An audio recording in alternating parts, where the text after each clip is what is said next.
નમસ્કાર વિદ્યાર્થી મિત્રો, હું ચૌધરી સમીર આપ સૌનું સ્વાગત કરું છું આપણી યુટ્યુબ ચેનલ તત્વજ્ઞાન વિથ સમીરમાં। આજે આપણે વિધાન માટેનું રૂપ અને વિધાન માટેના રૂપનું સ્થાનાપતિ નિદર્શન આ મુદ્દાની વિસ્તારથી માહિતી મેળવીશું। તો ચાલો શરૂ કરીએ।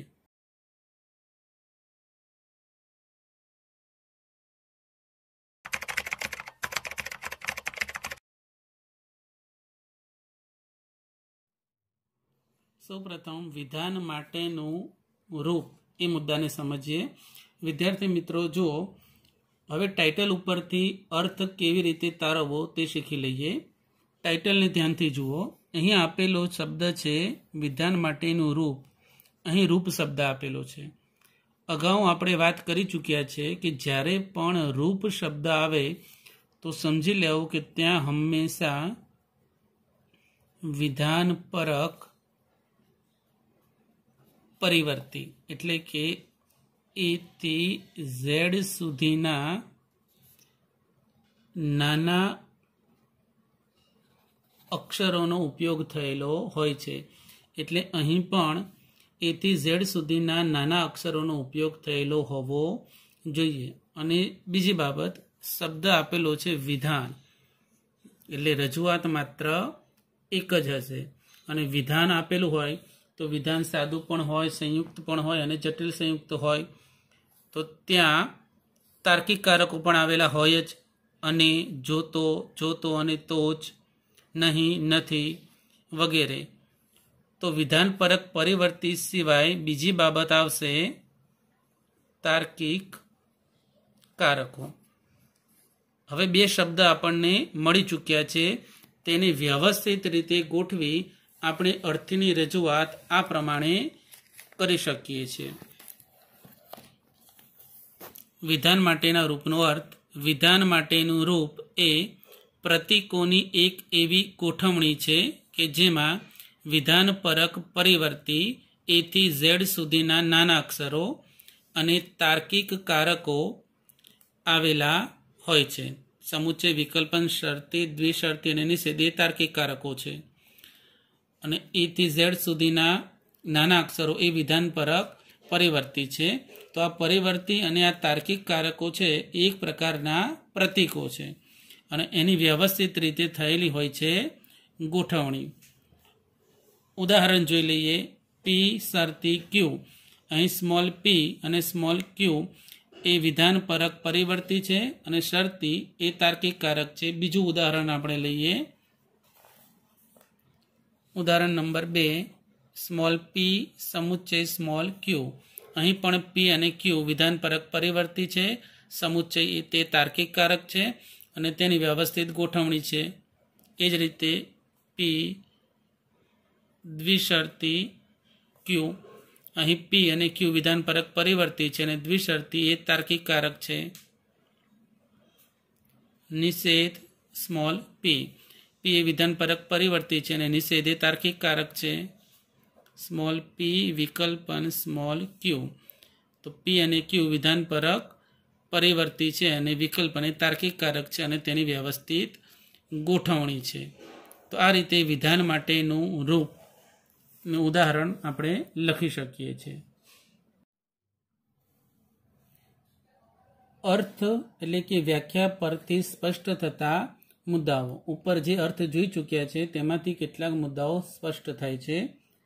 મુદ્દા નંબર 1, વિધાન માટેના રૂપની રજૂઆતમાં હંમેશા વિધાન પરક પરિવર્તી અને તાર્કિક કારકો આવેલા હોય છે। તો એ અર્થની અંદર આપેલું જ છે કે વિધાન માટેના રૂપમાં વિધાન પરક પરિવર્તી હોય છે અને તાર્કિક કારકો પણ હોય જ છે। તે પહેલો મુદ્દો સ્પષ્ટ થાય છે। મુદ્દા નંબર 2, વિધાન માટેનું રૂપ એ વિધાન નથી, તેથી તે ક્યારેય સત્ય કે અસત્ય હોતું નથી। આગળ વિધાન પરક પરિવર્તીના મુદ્દામાં આપણે આ સમજી ચૂક્યા છે કે રૂપ ક્યારેય પણ સત્ય કે અસત્ય હોતું નથી અને વિધાન માટેનું રૂપ એ વિધાન નથી। કેમ કે વિધાન માટેનું રૂપ છે તેમાંથી વિધાન મેળવવામાં આવે છે, તેથી તે પોતે વિધાન હોઈ શકે નહીં અને રૂપ ક્યારેય પણ સત્ય કે અસત્ય ના હોય। ત્રીજો મુદ્દો, વિધાન માટેનું રૂપ એ એક એવું માળખું છે જેની અંદર વિધાનો ગોઠવી શકાય છે. વિધાન માટેનું રૂપ એ એક માળખું છે. કેવી રીતે? તો તે આપણે સમજી લઈએ. આ વિધાન માટેનું રૂપ લઈએ સ્મોલ પી શરતી સ્મોલ ક્યુ.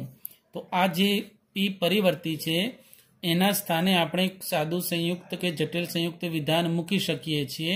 જેવી રીતે કે પીના સ્થાને મૂકીએ એ, શરતી તાર્કિક કારક એમનું એમ જ રાખીએ, અને ક્યુ એ વિધાન પરક પરિવર્તીના સ્થાને મૂકીએ બી. તો આ રીતે પરિવર્તીના સ્થાને આપણે વિધાનો ગોઠવી શકીએ છીએ એવું આ એક માળખું છે. ચોથો મુદ્દો જોઈએ. વિધાન માટેના રૂપમાંથી જે વિધાનો મળે છે તે અનિવાર્ય રીતે સત્ય કે અસત્ય હોય છે. આ વિધાન માટેનું રૂપ છે અને તેમાંથી મેળવી ચૂક્યા છે આ વિધાન. તો આ જે વિધાન છે એ વિધાનને આપણે સત્ય કહી શકીએ છીએ અથવા તો એને અસત્ય કહી શકીએ છીએ. એટલે કે વિધાન માટેનું રૂપ પોતે સત્ય કે અસત્ય નથી, પણ તેમાંથી જે વિધાન મેળવીએ છીએ તે સત્ય કે અસત્ય હોઈ શકે છે.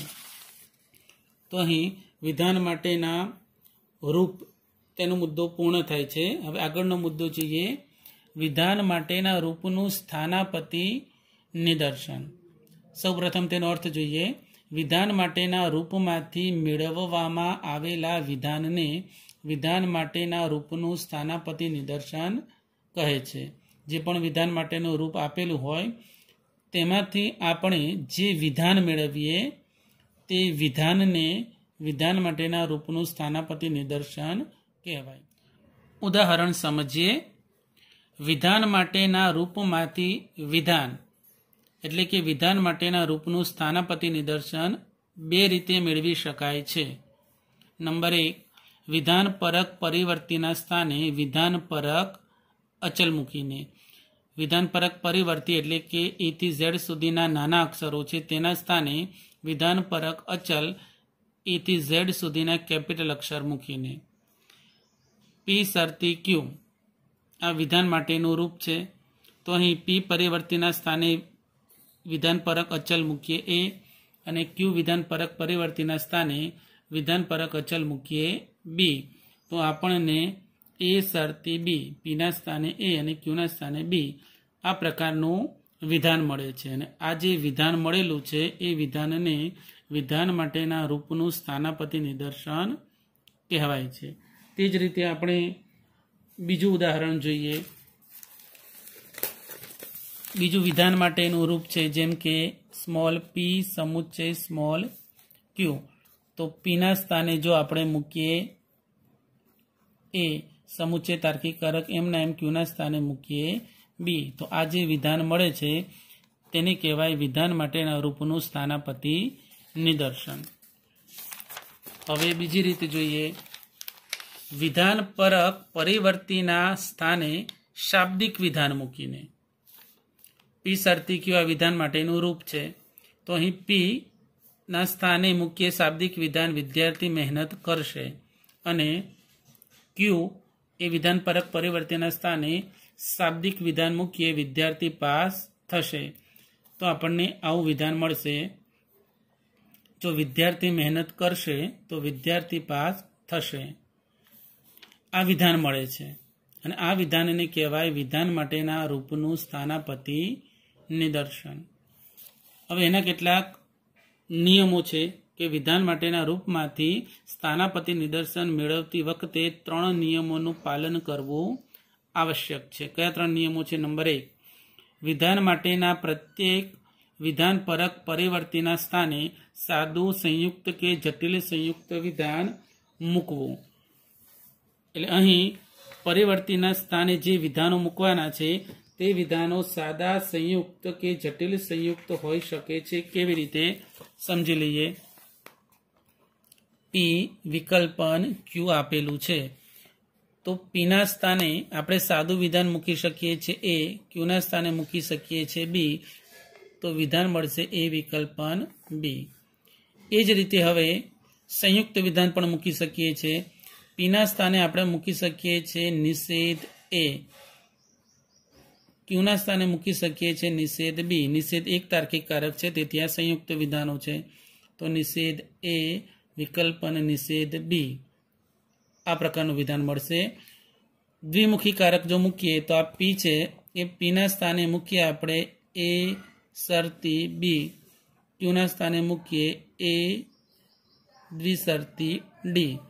તો આપણને આવું વિધાન મળશે. પીના સ્થાને વિધાન છે એ શરતી બી, પછી વિકલ્પન એ દ્વિશરતી ડી. તો આ પ્રકારનું વિધાન મળશે. અને છેલ્લે કહ્યું છે જટિલ સંયુક્ત વિધાન પણ મૂકી શકાય. તો પીના સ્થાને આપણે મૂકીએ નિષેધ એ શરતી કે, અને ક્યુના સ્થાને મૂકીએ નિષેધ કૌંસમાં બી સમુચ્ચય એલ. તો આવું વિધાન મળશે. નિષેધ એ શરતી કે વિકલ્પન નિષેધ બી સમુચ્ચય એલ. એટલે પી પરિવર્તીના સ્થાને અને ક્યુ પરિવર્તીના સ્થાને સાદું વિધાન મૂકી શકાય છે, સંયુક્ત વિધાન પણ મૂકી શકાય છે, અને જટિલ સંયુક્ત વિધાન પણ મૂકી શકાય છે. મુદ્દા નંબર 2 જોઈએ. એકનું એક પરિવર્તી જેટલી વાર હોય તેટલી વાર તેના સ્થાને એકનું એક વિધાન મૂકવું. આ મુદ્દો પણ આપણે સમજીએ. વિધાન માટેનું રૂપ આપણને આ રીતે આપેલું હોય પી શરતી ક્યુ વિકલ્પન નિષેધ પી શરતી આર. તો પીના સ્થાને આપણે નક્કી કરીએ કે એ મૂકવાનું છે, ક્યુના સ્થાને બી અને આરના સ્થાને સી મૂકવાનું છે. તો અહીં પહેલા પી આવે છે, તો એના સ્થાને મૂકીએ એ શરતી, ક્યુના સ્થાને મૂકીએ બી, પછી વિકલ્પન નિષેધ, ફરી પી આવ્યું. તો પીના સ્થાને હવે ફરીથી એ જ મૂકીશું, કેમ કે પીના સ્થાને એ નક્કી કરેલું છે, એટલે ફરીથી એ શરતી, આરના સ્થાને મૂકવાનું છે સી. એટલે એકનું એક પરિવર્તી જેટલી વાર આવે તેટલી વાર એનું એ વિધાન જે નક્કી કરેલું છે એ જ વિધાન ફરીથી મૂકવાનું છે, એ વિધાન બદલવાનું નથી. ત્રીજું, તાર્કિક કારકમાં કોઈ ફેરફાર કરવો નહીં અને તેના ક્રમમાં પણ ફેરફાર કરવો નહીં. અહીં આપણે જોઈ ચૂક્યા છે કે તાર્કિક કારક છે એ વિકલ્પન છે, તો એમને વિકલ્પન રાખ્યું છે અને એનો ક્રમ પણ એ જ રાખ્યો છે. અહીં પણ એ જ રીતે છે કે વિકલ્પનનો ક્રમ જે જગ્યાએ હોવો જોઈએ તે જ જગ્યાએ છે. અહીં પણ એ જ રીતે છે. અહીં આગળ પણ એ જ રીતે બધા તાર્કિક કારકોનો ક્રમ યોગ્ય જ છે. અહીં પણ આપણે જોઈ લઈએ તો એક પણ તાર્કિક કારકનો ક્રમ આપણે બદલ્યો નથી, કે તાર્કિક કારક પણ બદલેલું નથી. છેલ્લો અને ચોથો મુદ્દો, વિધાન માટેના એક રૂપના અનેક સ્થાનાપતિ નિદર્શનો મેળવી શકાય છે. મહત્વનો મુદ્દો છે. રૂપ એક હોય, સમજી લો પી શરતી ક્યુ છે, તો તેનું સ્થાનાપતિ નિદર્શન અનેક હોઈ શકે છે. પીના સ્થાને એ મૂકીએ, ક્યુના સ્થાને બી મૂકીએ, તો આ એક વિધાન માટેનું સ્થાનાપતિ નિદર્શન મળશે. હવે પીના સ્થાને મૂકીએ સી, ક્યુના સ્થાને મૂકીએ ડી, તો બીજું મળશે. પીના સ્થાને મૂકીએ ઈ, ક્યુના સ્થાને મૂકીએ એફ, પીના સ્થાને મૂકીએ જી, ક્યુના સ્થાને મૂકીએ એચ. એ રીતે પી અને ક્યુના સ્થાને વિધાનો બદલતા જઈશું તેમ અનેક સ્થાનાપતિ નિદર્શનો આપણને મળશે. એટલે વિધાન માટેનું રૂપ એક હોય તો તેના સ્થાનાપતિ નિદર્શનો અનેક હોઈ શકે છે. અહીં વિધાન માટેનું રૂપ અને તેનું સ્થાનાપતિ નિદર્શન તે મુદ્દો આપણો પૂર્ણ થાય છે. Thank you.